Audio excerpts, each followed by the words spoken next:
ఉన్న బంగారాన్ని విడిపించి ఆ రోజు ఆన్లైన్ రేటుకే మేము కొంటాం. Sharma gold company.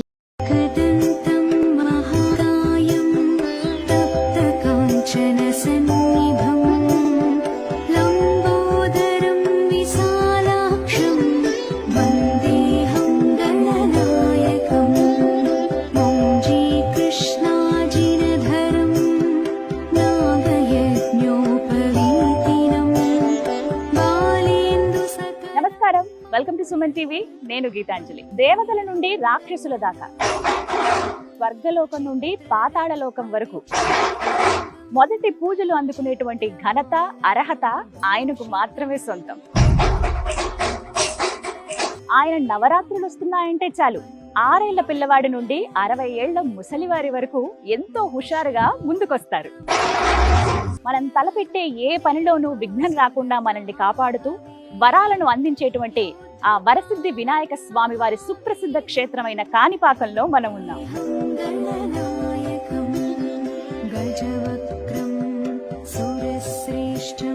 కాణిపాకం రావాలనుకుంటున్న భక్తులకు ప్రధానంగా 3 మార్గాలండి. రోడ్డు మార్గం ద్వారా వచ్చేవారు బస్ నుంచి రావచ్చు, లేదంటే సొంతంగా కార్లు ఉన్న మనకి వెహికల్స్ ఉంటే అలా కూడా వచ్చేయచ్చు. రోడ్డు మార్గం చాలా బాగుంటుంది, తిరుపతి నుంచి అలాగే చిత్తూరు నుంచి కూడా. ప్రత్యేకించి బస్సులో రావాలనుకునే వాళ్ళకి ఏంటంటే చిత్తూరు నుంచి అలాగే తిరుపతి నుంచి కూడా బస్సులు మనకు అందుబాటులో ఉంటాయి. బస్ స్టేషన్ కూడా ఆలయం పక్కగానే ఉంటుందండి. కాణిపాకం వరసిద్ధి వినాయక స్వామి వారి ఆలయం పక్కనే. సో ఎక్కువ దూరం నడవాల్సిన అవసరం లేదు, చక్కగా అలా దిగి స్వామి దర్శనానికి వచ్చేయచ్చు. అలాగే మరొకటి ట్రైన్ మార్గం ద్వారా వద్దాం అనుకునే వాళ్ళకి ఏంటంటే అటు చిత్తూరు, మరొకటి తిరుపతి, అక్కడి నుంచి మళ్ళీ బస్ ఎక్కి కాణిపాకం చేరుకోవచ్చు. ఇక మరొకటి ఫ్లైట్ ద్వారా కూడా రావచ్చండి. ఇక దగ్గరగా ఉన్నదంటే మనకి తిరుపతి ఎయిర్పోర్ట్ మాత్రమే. అక్కడి నుంచి సొంత వెహికల్స్ లో రావచ్చు, కార్లు లేకుంటే మళ్ళీ అక్కడి నుంచి కూడా మనకి బస్సు సౌకర్యం ఉంటుంది కాణిపాకం వచ్చేందుకు. ఈ విధంగా కాణిపాకం ఆలయానికి చేరుకోవచ్చు.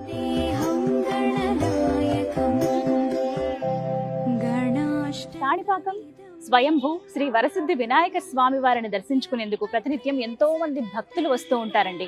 ఇక ప్రత్యేకమైన విశేషమైన రోజుల్లో అయితే లక్షల్లో భక్తులు వస్తారనుకోండి. ఇక దర్శనం విషయానికి వస్తే శీఘ్ర దర్శనం, అతి శీఘ్ర దర్శనం అని ఉంటాయి.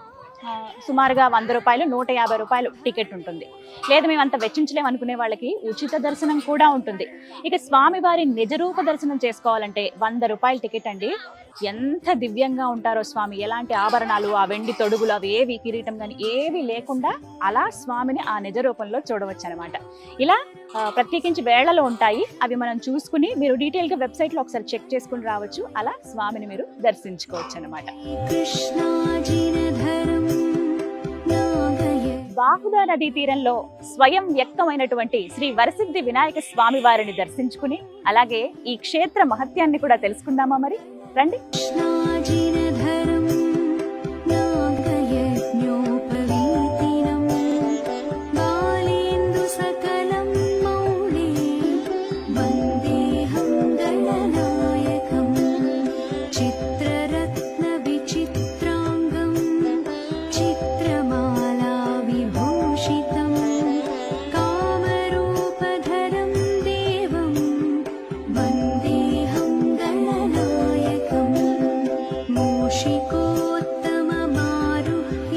కాణిపాకం శ్రీ వరసిద్ధి వినాయక స్వామి వారిని దర్శించుకునే ముందుగా భక్తులు ఆలయ గోపురం దగ్గరికి వచ్చి ఇక్కడ దీపాన్ని వెలిగిస్తారు. వారి మనసులో ఏ కోరిక ఉన్నా సరే స్వామికి ఇక్కడి నుంచే విన్నవించుకోవచ్చట. 365 ఒత్తులని, 2 ఒత్తులని, అలాగే ఒక నెలకు సరిపడా ఒత్తులు అంటే ఒక 30-31 ఒత్తులు అని చెప్పి ఇక్కడ అమ్ముతూ ఉంటారండి. అతి తక్కువ ధరలో అవి తీసుకుని స్వామివారి ముందు వెలిగించి తమ కోరికను చెప్పుకుంటే అవి ఇట్టే నెరవేరుతాయని చాలా మంది భక్తులు చెబుతున్నమాట. మనం కూడా దీపాన్ని వెలిగిద్దాం. ఇది మొత్తం 365 ఒత్తులు. ఇక్కడ విడివిడిగా ఉంటాయి. 2 ప్రమిదల్లాగా పెట్టొచ్చు, లేకుంటే మామూలుగా కట్ట ఒత్తుల్లాగా వెలిగించవచ్చు. ఇవైతే మొత్తంగా కట్ట ఒత్తుల్లాగా చూసుకుంటే 365 రోజులు, సంవత్సరం పొడవునా ఆయన ముందు నిలబడి మనం దీపం పెట్టినట్టే. ఒక్కసారి పెడితే చాలు. కార్తీక మాసంలో చూస్తాం కదా మనం, అలాగే ఇక్కడ ఆ బొజ్జ గణపతి ముందు మనం దీపం వెలిగిద్దాం.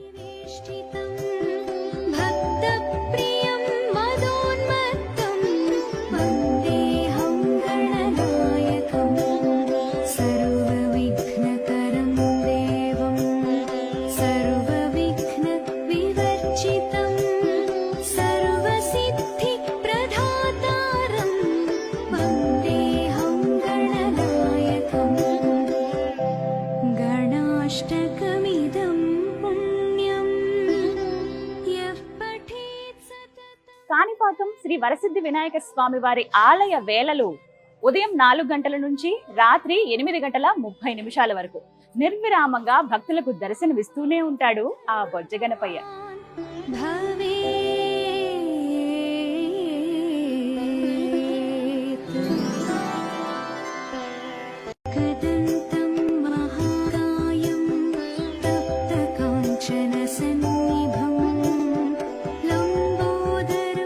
ఎప్పుడెప్పుడు ఆ గణపయ్యని దర్శించుకుందామా అని ఉంది మనసంతా.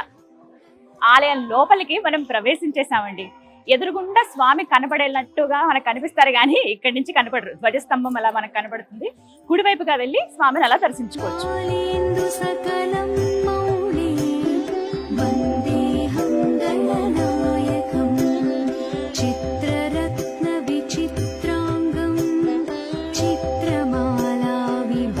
చక్కటి దర్శనం అయిందో స్వామి వారిది. 2 కళ్ళు సరిపోలేదు అంటే అది అతిశయోక్తి కాదేమో. నిజం, ఎంత బాగున్నారో స్వామి అయితే. ఎప్పుడు ఇలా వెంటనే వాస్తవానికి ఇది నేను దర్శనం చేసుకోవటం 2వసారి. అప్పుడు హడావిడిగా చూసుకుంటే అలా వెళ్ళిపోయాము, అంటే కంప్లీట్ టూర్ లో భాగంగా అరుణాచలం అని అక్కడక్కడ వెళ్ళడానికి అని చెప్పి.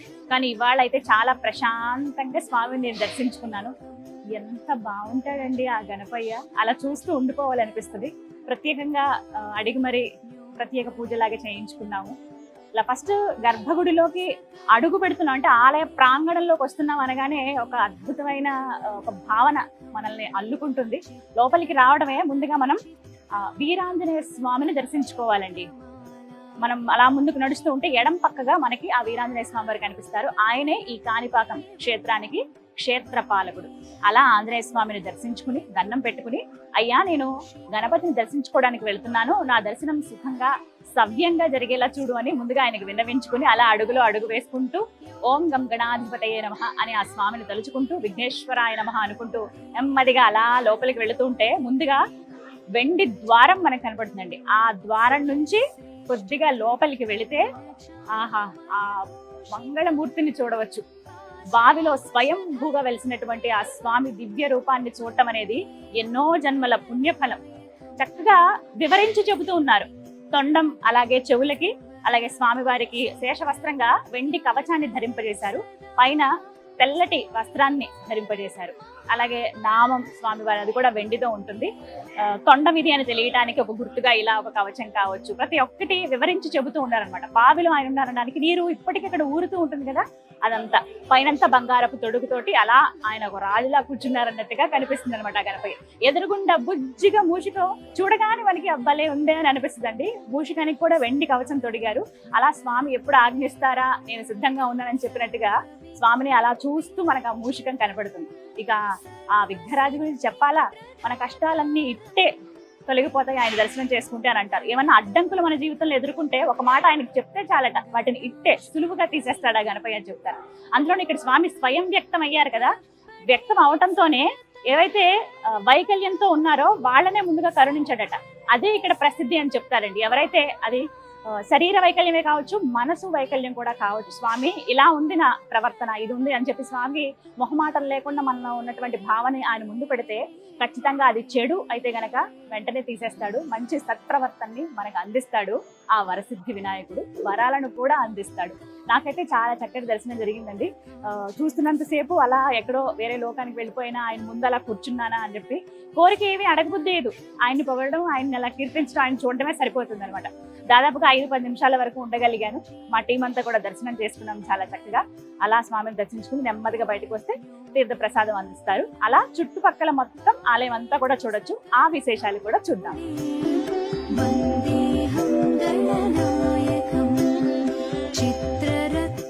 స్వామివారి ప్రసాదం నాకు అందజేశారు. ఇది ఎంతో భాగ్యంగా భావిస్తాను. పులిహోర అలాగే పరవాన్నం స్వామికి ఎంతో ఇష్టమట.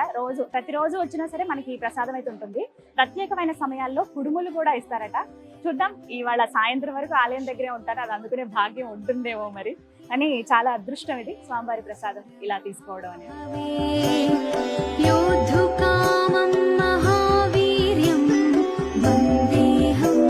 అలా స్వామిని అలా లోపల చూస్తూ ఉంటే పంతులు గారు ఏదైతే జలంలో స్వామి ఉన్నారో ఇప్పటికీ ఊరుతూ ఇంకా పెరుగుతూ ఉన్నటువంటి ఆ గణపతి కింద నీరు ఏదైతే ఊరుతుందో ఆ నీరుతోటి మనకి ప్రోక్షణ చేస్తారో, మన పైన చల్లుతారు.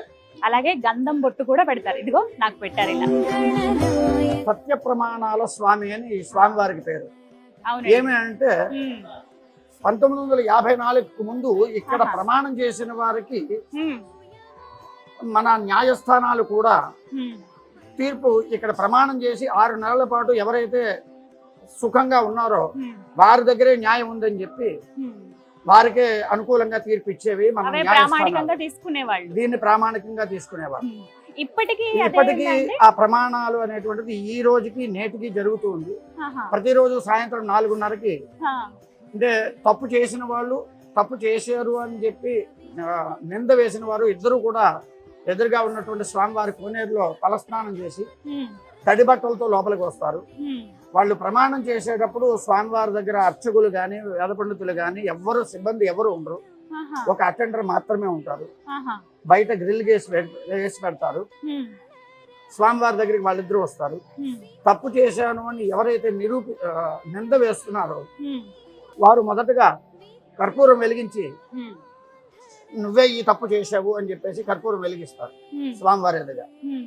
నేను తప్పు చేయలేదు అని చెప్పేసి ఆ కర్పూరాన్ని ఆర్పేస్తారు నింద పడిన వాళ్ళు. ఈ తప్పు చేశావు అని చెప్పిన వాళ్ళు తప్పు చేయలేదు అని ఆ కర్పూరం ఆర్పేసిన వాళ్ళు కూడా 6 నెలల పాటు దాని ఫలితాన్ని ఎదురు చూస్తారు. 6 నెలల్లోగా తప్పు చేయకుండానే చేసేవో అని ఎవరైతే నింద వేశారో వారు శిక్ష అనుభవించవలసి వస్తుంది. అలా కాకుండా తప్పు చేసి నేను చేయలేదు అని ఎవరైతే ప్రమాణం చేస్తారో వారు శిక్ష అనుభవించవలసి వస్తుంది.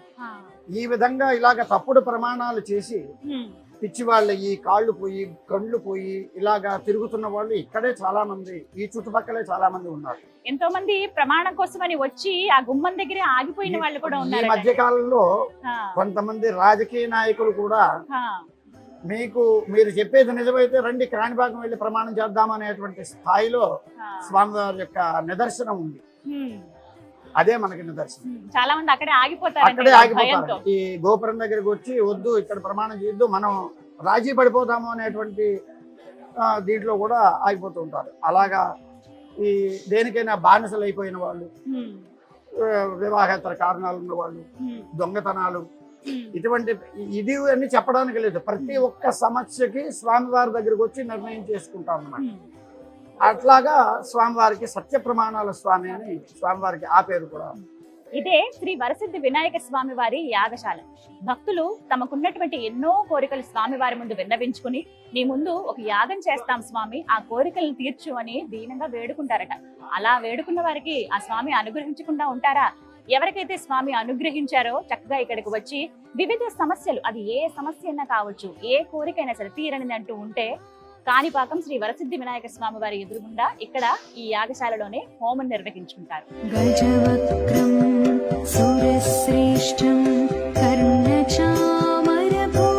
ఆ బొజ్జ గణపయ్యను దర్శనం చేసుకుని అలా బయటికి నడుచుకుంటూ వస్తే అద్దాల మండపంలో ఉత్సవమూర్తులు అలా కొలువై ఉన్నారండి.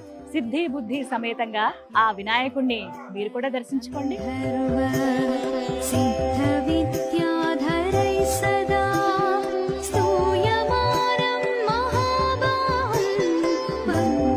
విఘ్నాలను తొలగించే ఆ విఘ్నేశ్వరుడి ఆలయ ఆవరణలోనే దోషాలను తొలగించే నవగ్రహాలు మనకి దర్శనమిస్తాయి.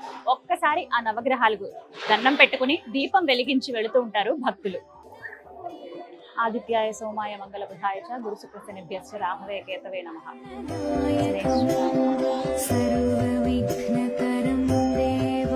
కాణిపాకం శ్రీ వరసిద్ధి వినాయక స్వామి వారి ఆలయ ప్రాంగణం ఎంతో విశాలంగా ఉంటుందండి.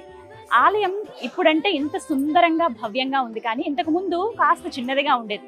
ఏదైతే తర్వాత పునర్నిర్మాణం చేపట్టారో ఆ వ్యూ ప్లాన్ ఇక్కడ మనకి బోర్డ్స్ లో అరేంజ్ చేశారు. వచ్చిన భక్తులు అలా చూసుకుంటూ ముందుకు వెళ్ళవచ్చు అనమాట. ఇటు సైడ్ వ్యూ అని, అలాగే ఎక్కడెక్కడైతే డెవలప్మెంట్స్ జరిగాయో అదొకటి, అసలు గ్రౌండ్ ప్లాన్ ఎలా వేశారు ఆ గ్రౌండ్ ప్లాన్ అంతా కూడా ఇక్కడ మనం చూడొచ్చు అనమాట. మొత్తం అన్ని వివరాలు ఇక్కడ రాసి ఉంటాయి. అలా చూసుకుంటూ ముందుకు వెళ్తారు భక్తులు. అయితే ఎప్పుడైతే ఈ పునర్నిర్మాణం చేస్తున్నారో ఒక్కొక్కటిగా నిర్మించారనమాట. పునర్నిర్మాణం జరిగేటప్పుడు కూడా లోపల ఉన్న స్వామిని ఏమాత్రం కదల్చలేదండి. చాలా మంది రకరకాలుగా చెబుతున్నారు కానీ స్వామిని పక్కకు జరిపారని. అర్చకులు ఎవరైతే ఉన్నారో వాళ్ళు లేదు ఇది జరిగిందని వివరించారు. మేము కూడా అడిగాం ఇదేనా అంటే లేదమ్మా, అసలు కనీసం అక్కడికి కూడా దగ్గరికి కూడా తాకనివ్వకుండా, ఎందుకంటే స్వామి స్వయంభూ కాబట్టి ఆయన ఏమాత్రం కదపకుండా చుట్టూ నిర్మాణం అయితే జరిగిందని వివరించారు. అవన్నీ కూడా ఇక్కడ మనం పిక్చర్స్ లో చూడొచ్చు. ఇది చూసారా, పాత అప్పుడు ఇలా ఉండేది కోనేరు ఇక్కడంతా. ఇదంతా కూడా కాణిపాకం బంగారుపాళెం తాలూకా చిత్తూరు జిల్లా. అప్పుడు ఇలా ఉండేది. ఓం విఘ్నేశ్వరాయ నమః. అలా ఒక్కొక్క స్టేజ్ అన్నమాట ఇది డెవలప్ అవ్వకుంటూ వచ్చింది. దానికి సంబంధించిన పిక్చర్స్ చూడొచ్చు మనం. ఇక ఇక్కడికి వస్తే మనకి స్థల పురాణం, అసలు స్వామి ఇక్కడ ఎలా వెలిసారు, స్వయంభూ అని చెప్తారు కదా. ఎన్నో కథనాలు మనం వినుంటాము, ఎన్నో సీరియల్స్ లో కావచ్చు, సినిమాల్లో కావచ్చు చూసుంటారు చాలా మంది. ఇక ఇక్కడికి వస్తే స్వామివారి స్థల పురాణం ఉంటుందండి. పూర్తిగా అసలు స్వామి ఎలా ఉద్భవించారు, ఆయన మహిమలు ఏంటనేది ఇక్కడ మనకి క్షిప్తం చేశారనమాట. చక్కగా దీని మీద మనం చూడొచ్చు. ఈ బోర్డు పైన ప్రతి ఒక్కటి నీట్ గా రాసి ఉంచారు. వివరంగా చెప్పాలనంటే చిత్తూరు జిల్లా ఐరాల మండలం కిందకి వస్తుందండి ఈ కాణిపాకం. అయితే ఇదివరకు ఏంటంటే ఈ ప్రాంతం అంతా కూడా ఎంతో కరువు కాటకాలతో ఉండేదంట. కనీసం తాగడానికి నీళ్లు కూడా లేనటువంటి పరిస్థితి. అయితే ఈ ప్రాంతానికి చెందినటువంటి 3 అన్నదమ్ములు వాళ్ళు వైకల్యంతో జన్మించారు. వాళ్ళకు ఉన్నటువంటి వైకల్యం ఏంటంటే, ఒకరికేమో చెవులు సరిగ్గా వినిపించవు, మరొకరికి మాట రాదు మూగవారు, మరొకరికి కంటి చూపు లేదు. ఈ విధంగా వీళ్ళు అలా ఉన్నా కూడా చాలా అన్యోన్యంగా ఉండేవాళ్ళు. ఊరి బాగు కోసం వాళ్ళు ఎప్పుడు పరితపించేవాళ్ళు. వాళ్ళ 3కి కూడా ప్రధాన వృత్తి వ్యవసాయమే. అయితే ఇలా కరువు కాటకాలతో ఉంది. మన పొలం దగ్గర ఒక బావి కూడా ఉంది కదా, ఒకసారి ఇంకా తవ్వి చూద్దాము లోతు, అందులోంచి నీరు వస్తాయేమో, ఒక్కసారి ఆ దేవుడికి దండం పెట్టుకుని పని చేద్దామని అనుకుంటారట. అలాగా వాళ్ళు ఆ స్థితిలో ఉన్నా కూడా మంచి మనసుతో ఉన్న వాళ్ళు వెళ్ళి ఆ నుయ్యి ఏదైతే ఉంటుందో ఆ బావి అది తవ్వటం ప్రారంభించారట. సరే, 3 ఒకరికొకరు సహాయం చేసుకుంటూ మట్టిని తీయటం, అలా వేయటం, ఒకలేమో గుణపంతో తవ్వటం, ఇలా చేస్తూ ఉండగా ఎవరైతే గుణపంతో ఇలా తవ్వుతున్నారో ఆ ఒక్కసారి వేటు పడేటప్పటికి ఒక రాయికి తగిలి ఆ రాయి నుంచి పుట్టుగల రక్తస్రావం అవ్వడం చూశారట. అందరికీ భయం వేసింది, 3కి కూడా. ఏంటిలా ఒక రాయి నుంచి రక్తం రావడం ఏంటని చెప్పి పరిగెట్టుకుంటూ వెళ్ళి ఊర్లో వాళ్ళందరికీ చెప్పారట, ఇలా వచ్చింది. ఇది ఎంత కట్టు కదా, అలా ఎలా ఉంటుంది అనుకున్నారట. లేదు నిజం, నేను చెప్పేది రండి అనేటప్పటికీ వాళ్ళు వచ్చేటప్పటికే మొత్తం అందులోంచి నీరు వచ్చాయి. అలాగే ఆ రాతి నుంచి వచ్చినటువంటి రక్తంతో ఎర్రగా ఆ నీరంతా మారిపోయిందట. అయ్యో ఇదేంటి ఇలా మొత్తం రక్తం రంగులో మారిపోయింది. ఆ వచ్చినటువంటి ఆ నీరంతా కూడా 1.5 ఎకరం స్థలం వరకు కూడా పూర్తిగా అలా విస్తరించింది. కంగారు పడి మొత్తం అందరికీ, ఊరి ప్రజలందరికీ వెళ్ళి చెప్తారట. ఏంటా అని వచ్చి చూసేటప్పటికే ఇంకా అలా రక్తం కారుతూ ఉంటుందట. ఈ రక్తం కారడం ఆగాలంటే ఏం చేయాలి, అసలు ఒక రాత్రి నుంచి రక్తం కారడం ఏంటి అనుకుని ఎవరినో సలహా అడిగితే అప్పుడు ఒక ఊరి పెద్ద చెప్తారంట, కొబ్బరికాయ కొడదాం, కొబ్బరి నీరుతో అభిషేకం చేద్దాం, నిజంగా దైవమే కావచ్చు అన్నారట. సరే అని అందరూ మొత్తం వాళ్ళ దగ్గర ఉన్నటువంటి కొబ్బరి చెట్టుకి కాయలన్నీ తీసుకువచ్చి అభిషేకం చేయడం ప్రారంభించారు. మొత్తం అన్ని నీళ్ళు పోయటంతో అందులోంచి ఆ నీరు అలా పైకి వచ్చి రక్తంతో కూడుకుంది కదా, ఇంకా ఆ ప్రవాహం ఆగట్లేదు. ఓవైపు రక్తం వస్తుంది రాతికి, మరోవైపు ఈ కొబ్బరి నీళ్ళతో అభిషేకం. అదంతా కూడా పూర్తిగా 1.5 ఎకరం స్థలం వరకు విస్తరించిందట. ఇది వరకు కాలం అంటే తమిళ దేశం కాబట్టి అప్పుడు ఆ స్థలాన్ని అంటే 1.5 ఎకరం ఖచ్చితంగా కాణి అని పిలిచేవారట. కాణి దాంతో పాటుగా అలా ప్రవహించుకుంటూ వచ్చింది కాబట్టి అలా ప్రవహించడాన్ని పారకం అని అంటారు. కాణి పారకం అని ఈ ప్రాంతానికి పేరు వచ్చింది అనమాట. అప్పటి నుంచి ఆ తర్వాత కాలక్రమేణా కొన్ని మారిపోతూ ఉంటాయి కదా, అప్పటి నుంచి కాణిపాకం అయిపోయింది. ఎప్పుడైతే ఈ ప్రాంతం ఇలా ఉందో, ఎప్పుడైతే ఆ నీరంతా అలా ప్రవహించిందో, అవి ఈ 3 ఎవరైతే అవిటితనంతో బాధపడుతున్నారో, వైకల్యం ఉన్నటువంటి ఆ 3 అన్నదమ్ములకి ఆ నీరు ఇలా తగిలేటప్పటికి, చిమ్మేటప్పటికి వాళ్ళల్లో ఉన్నటువంటి వైకల్యం పోయి చక్కగా కంటి చూపు వచ్చింది, చెవి వినికిడి బాగుంది, అలాగే మాటలు కూడా మాట్లాడగలిగారట ఆ సోదరుల్లో. ఇంకేముంది, వైకల్యాన్ని తీసివేసి వరాలను అందించినటువంటి ఆ విఘ్నరాజు అలా ఆ బావిలోంచి పైకి ఉద్భవించారట. అందరికీ ఆనందమే. అప్పటి నుంచి ఇప్పటి వరకు నిర్విరామంగా, నిరాటంకంగా ఆ బొజ్జగణపయ్య ఇదే ప్రాంతంలో కాణిపాకంలో పూజలు అందుకుంటున్నాడు. ఏదైతే గర్భగుడి మనం ఇప్పుడు చూస్తున్నామో సరిగ్గా అక్కడే స్వామి స్వయం వ్యక్తమయ్యారనమాట.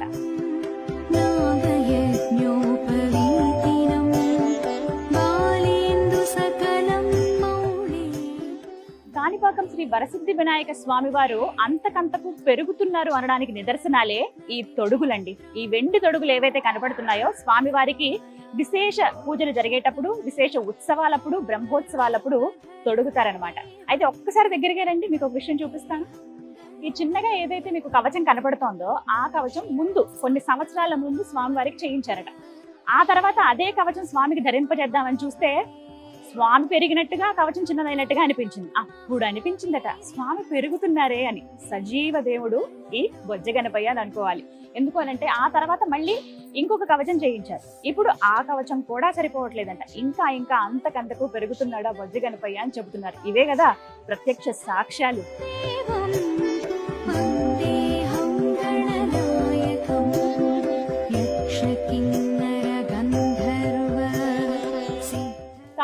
శ్రీ వరసిద్ధి వినాయక స్వామి వారికి నిత్య కళ్యాణం జరుగుతుందండి. సిద్ధి బుద్ధి సమేతంగా కొలువైనటువంటి ఆ స్వామికి ఇక్కడే ఈ మండపంలోనే కళ్యాణం నిర్వహిస్తారు. ప్రత్యేకించి ఈ చుట్టుపక్కల గ్రామాల ప్రజల నమ్మకం ఏంటో తెలుసా? ఆ విఘ్నేశ్వరుడి ఎదురుగుండా గనక మేము వివాహం చేసుకుంటే ఆ జంట కలకాలం ఎంతో అన్యోన్యంగా ఉంటారనేది ఒక నమ్మకం. ఆలయం లోపలేమో ఆ స్వామివారి కళ్యాణం అవుతుంది. ఆలయ ప్రాంగణంలోనే ఇక్కడ కళ్యాణ మండపాలు ఉంటాయి. అక్కడే చాలా మంది జంటలు ఒక్కటవుతారు స్వామి సాక్షిగా. ప్రపంచంలో ఎక్కడా లేని విధంగా కాణిపాకం శ్రీ వరసిద్ధి వినాయక స్వామి వారికి 21 రోజుల పాటు బ్రహ్మోత్సవాలు జరుగుతాయండి. వినాయక చవితితో ప్రారంభిస్తే 21 రోజుల పాటు ఈ బ్రహ్మోత్సవాలను నిర్వహిస్తారు. ఇందులో ఇంకా ప్రత్యేకం ఏంటో తెలుసా? ఈ 21 రోజులు ఆ వినాయకుడు ఒక్కో వాహనం పైన ఊరేగుతూ భక్తులకు దర్శనమిస్తారు. ఆ వాహనాలు మనం అప్పుడు చూడలేకపోయినా ఆలయ ప్రాంగణంలోనే ఇలా మనకి ప్రదర్శనకు ఉంచారనమాట. చూడవచ్చు. ఇగోండి శేషవాహనం, మరోవైపుగా నెమలి వాహనం, ఇక స్వామికి ఎంతో ఇష్టమైన మూషిక వాహనాన్ని కూడా మనం దర్శించుకోవచ్చు. మరిన్ని వాహనాల్ని ఇగో ఇక్కడ కూడా మనం చూడొచ్చండి. ఇవన్నీ కూడా ఆలయ ప్రాంగణంలోనే మనకు ఉంటాయి. ఎప్పుడైతే స్వామిని దర్శించుకుని మీరు బయటకు వస్తారో అలా ఒక్కొక్కటిగా చూసుకుంటూ వెళ్ళొచ్చు. ఇగో హంస వాహనం, నెమలి వాహనం, సూర్య వాహనం, సింహ వాహనం, ఇగో మరొకటి వృషభ వాహనం, గజవాహనం, అశ్వవాహనం, ఇలా ఎన్నో ఉన్నాయి చూడండి. ఆ వరసిద్ధి వినాయకుడు ఊరేగేటువంటి వాహనాల్లో చాలా ప్రత్యేకం మరియు విశేషమైనవి ఏంటో తెలుసా? 3 ఉన్నాయండి. అందులో ప్రధానమైనది యాలి వాహనం. మనం ఇప్పటి వరకు ఎక్కడ చూసుండం, దాదాపుగా చాలా మంది చూసుండరండి. ఒకసారి చూడండి, చాలా వింతగా ఉంటుంది ఆ ఆకారం. మీరు ఒక్కసారి దగ్గరికి వెళ్ళి చూస్తే గమనించండి, సింహంలా అలా పంజా విసురుతున్నట్లుగా కనబడుతుంది, ఎంతో ఉగ్రంగా ఉన్నట్లు. మళ్ళీ తొండ ఉంటుంది, దంతాలు ఉంటాయి, మరోవైపు రెక్కలు ఉంటాయి. శరీరం అంతా కూడా గుర్రంలా అనిపిస్తుంది మనకి. దీన్నే యాలి అంటారు. కేవలం పురాణాల్లో మాత్రమే మనకి ఈ విధంగా మనం ఎక్కడైనా గమనించవచ్చు. అటువంటి ప్రత్యేక వాహనం పైన ఆ బొజ్జ గణపయ్య ఊరేగుతాడనమాట. అలాగే రావణ బ్రహ్మ వాహనం కూడా ఉంటుంది. ఇంకొకటి హనుమద్ వాహనం. అంటే చాలా వరకు గమనిస్తాం మనం, కొన్ని ఆలయాల్లో ప్రత్యేకించి కొన్ని వాహనాలే ఉంటాయి. సాధారణంగా వినాయకుడు ఉండేది మూషికం, కానీ ఇన్ని వాహనాల పైన ఆ 21 రోజుల పాటు ఊరేగి భక్తులకి దివ్య దర్శనాన్ని అందిస్తాడు కాణిపాకం శ్రీ వరసిద్ధి వినాయక స్వామి.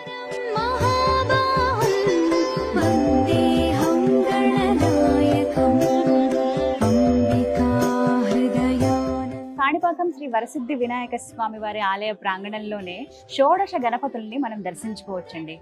ఈ గణపతులకు విశేషం ఏంటో తెలుసా? సాధారణంగా ఒక్క గణపతిని మనం దర్శించుకుని మా విఘ్నాలను తొలగించాయి అనగానే ఖచ్చితంగా ఆయన ఒక అభయం వరం ఇస్తాడు, విఘ్నాలను తొలగిస్తాడు. అలాంటిది 16 రూపాల్లో ఉన్నటువంటి గణపతిని ఆయన ముందు ఏదైనా కోరిక కోరుకుంటే ఖచ్చితంగా అది నెరవేరుస్తారని చెబుతారు ఇక్కడ అయ్యవారు. ప్రత్యేకించి ఎంతో మంది భక్తులు ప్రతినిత్యం ఇక్కడ షోడశ గణపతులకు పూజా కార్యక్రమాలు చేయించుకుంటారు.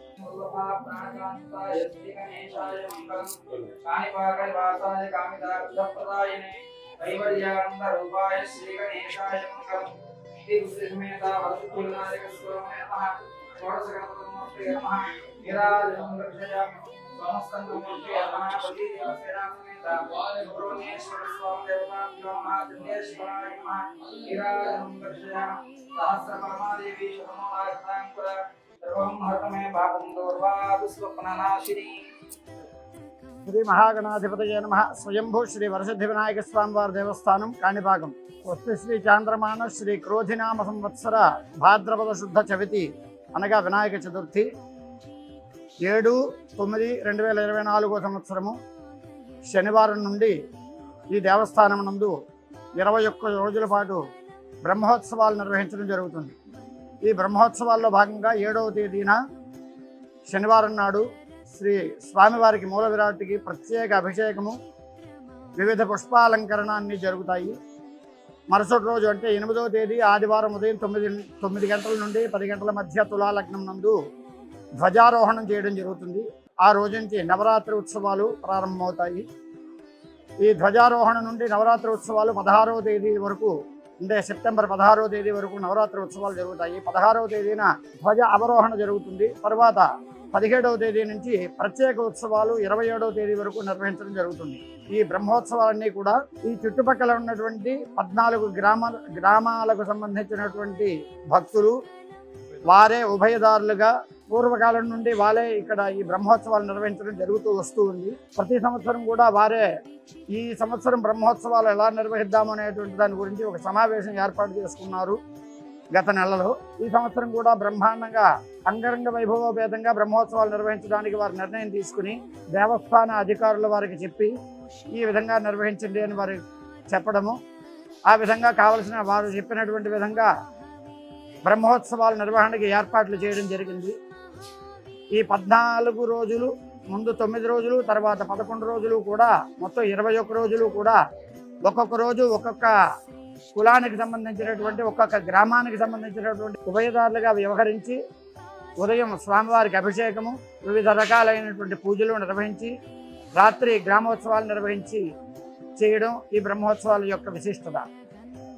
ఈ కాణిపాకంలో మాత్రము ఈ ఉభయదార వ్యవస్థ ద్వారానే బ్రహ్మోత్సవాలు నిర్వహించడం జరుగుతుంది.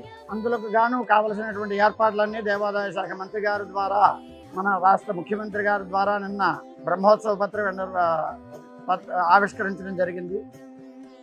దానికి కావలసిన ఏర్పాట్లు వారి సూచనల ద్వారా ఏర్పాట్లన్నీ చేయడం జరిగింది. ఆలయ ప్రాంగణంలోనే ఒకవైపుగా నుంచుని మనం చూస్తే పూర్తిగా ఆలయం అంతా కూడా ఎంతో అద్భుతంగా కనిపిస్తుందండి. ఆ నిర్మాణ శైలి ఎంతో సుందరంగా ఉంటుంది. మీరు వీక్షించండి.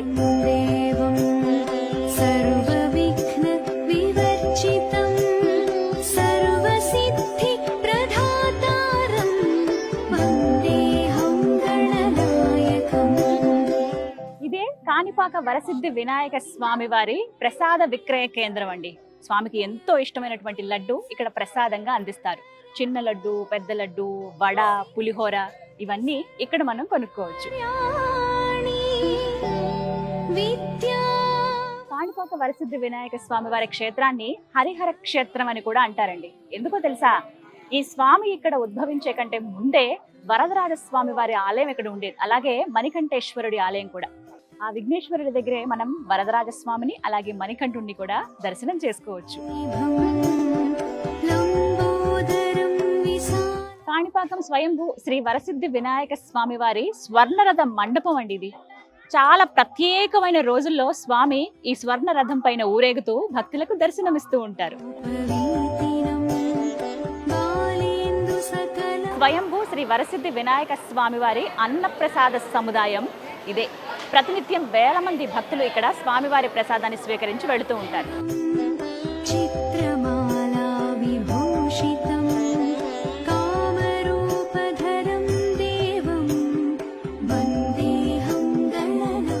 కాణిపాకం వరసిద్ధి వినాయక స్వామిని దర్శించుకోవడానికి దేశ విదేశాల నుంచి భక్తులు వస్తూ ఉంటారండి.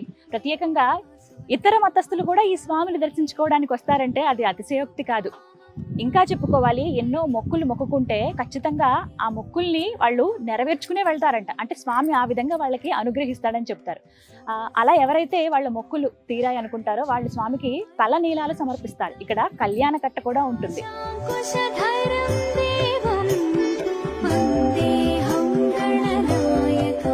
గణేశ పునః దర్శనం ఇప్పించు తండ్రి. చూసారుగా కాణిపాకం శ్రీ వరసిద్ధి వినాయక స్వామి వారి ఆలయ విశేషాలు. ఎంతో దివ్యమైన భవ్యమైన ఆలయం అండి. జీవితంలో ఒక్కసారైనా ప్రతి ఒక్కరూ దర్శించుకోవాల్సినటువంటి క్షేత్రం ఈ వరసిద్ధి వినాయక క్షేత్రం. నాకైతే దర్శనం చాలా బాగా జరిగింది. మళ్ళీ మళ్ళీ రావాలని ఉంది. మీ అందరికీ కూడా ఆ స్వామివారి దర్శన భాగ్యం కలగాలని మనస్ఫూర్తిగా కోరుకుంటూ ఇట్లు మీ గీతాంజలి. మరో దివ్యమైన ఆలయ విశేషాలతో మళ్ళీ మీ ముందుకు వస్తాను. నమస్కారం. జై గణేశ.